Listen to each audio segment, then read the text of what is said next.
Wait, don't run away. I promise you, with this lesson, you will finally be able to befriend the metronome.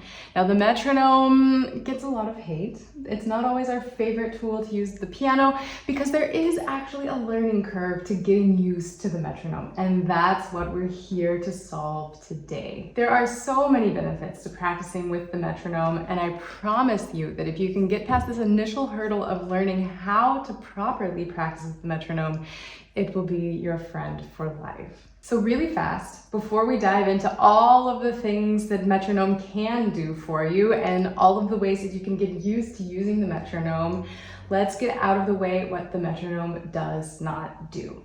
The metronome will not give you a sense of rhythm. You have to already understand which rhythms are happening in your music. And so if you haven't understood the rhythm in a piece and you sit down to practice with metronome, yes, it's going to be extremely frustrating because, like I said, the metronome doesn't give you a sense of rhythm. I want you to think about the metronome as the bathroom scale.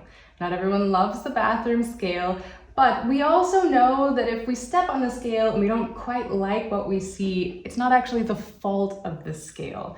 The metronome simply measures our rhythm. It tells us whether we're staying steady or not. It will not give you that steady beat. It's helping you measure your rhythm and the accuracy of your rhythm. And then getting the benefits from practicing with the metronome, it all comes from how you're using it and how you're approaching befriending this important tool. The good news is, once you get used to using the metronome, it really can help you take your practicing game to the next level. One of the longtime viewers of the channel, Alyssa, said that her husband says that the more he practices, the better his metronome gets. And I really like this because the more we use the metronome, really, the more independent we can also become from the metronome. It helps us shore up our sense of rhythm. It helps us really master the rhythms in our pieces if we know how to use it.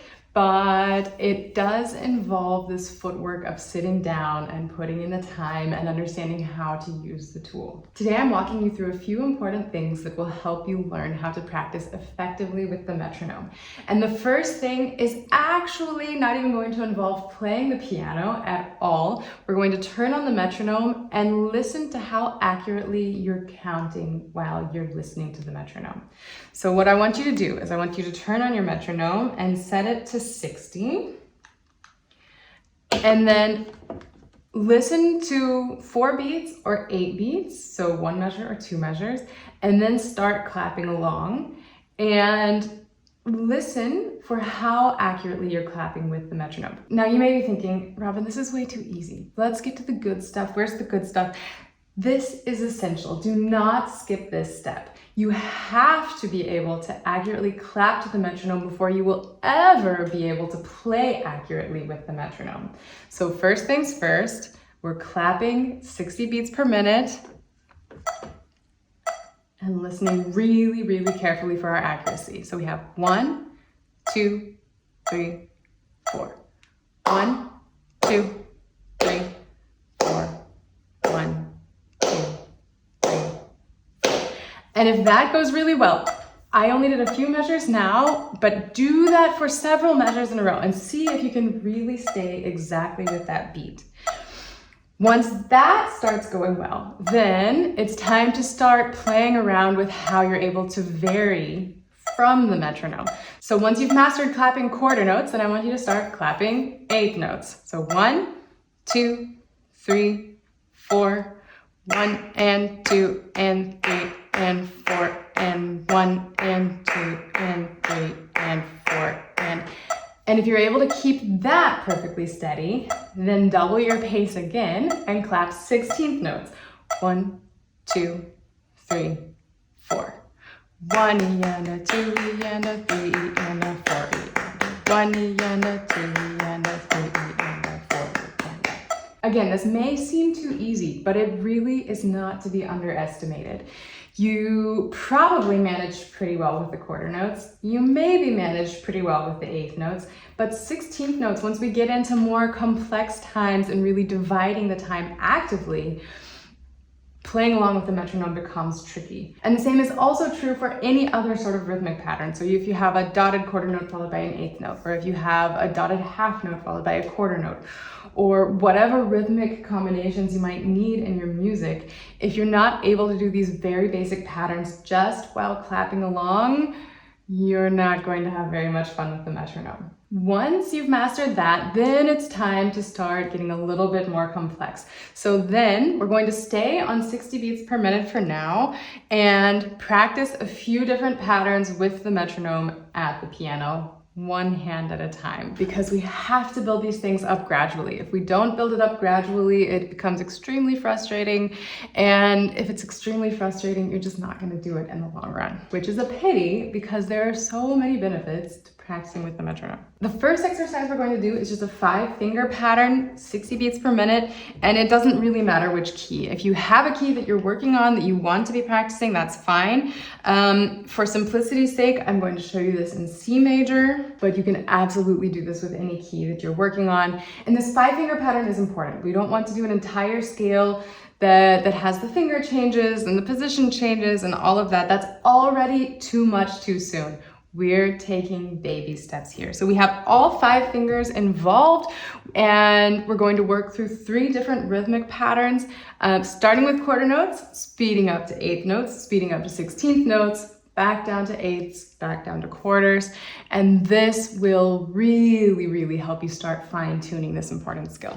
So as always, listen to one measure before you start. 1, 2, 3, 4. 1. And listen that you're staying exactly together with, and then twice as fast. And again. Then eighth. Then quarter.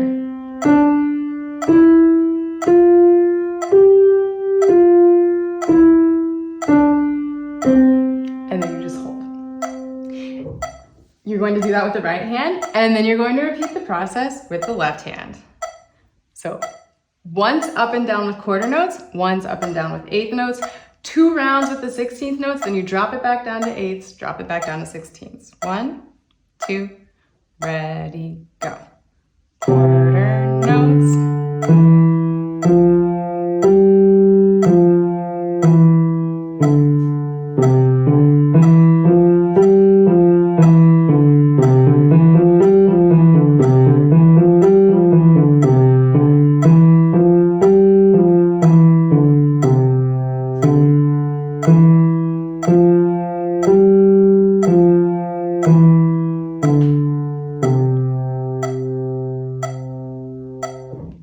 This entire exercise is really refined.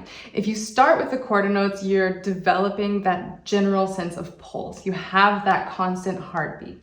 And then everything else is just a variation. You're able to speed it up twice as fast and then twice as fast again, because really most rhythms are some variation of 2 to 1. Either something is getting 2 times as fast or half as fast, or something like you're going from quarter notes to dotted eighth notes with the 16th, but that's still kind of, if you're thinking rhythmically, that's still this ratio of the smallest unit is the 16th note. And so the majority of the time, if you're using this sort of ratio and practicing this on a regular basis, you don't have to do it a lot. Just do it once a day, 5-finger pattern, quarter notes, eighth notes, 16ths, repeat the 16ths, eighth notes, quarter notes. And so speeding up is really important because you want to really nail that 2 to 1 ratio. You go exactly twice as fast, because eighth notes aren't a little bit faster than quarter notes. Eighth notes aren't a lot faster than quarter notes. Eighth notes are exactly twice as fast. And once you really understand that principle, rhythm becomes so simple because everyone can multiply by 2 and divide by 2. And maybe we have to do that a couple of times, but it still boils down to the same thing. So the speeding up is really essential. But then the process of slowing yourself back down is also really incredible, because you have to have this sense of pulse. And even when you're going fast, you need to have this clarity of, okay, here's my quarter note compared to my 16th note. And slowing down from the 16th into the eighth note, the eighth notes feel so slow all of a sudden. When you go half as fast,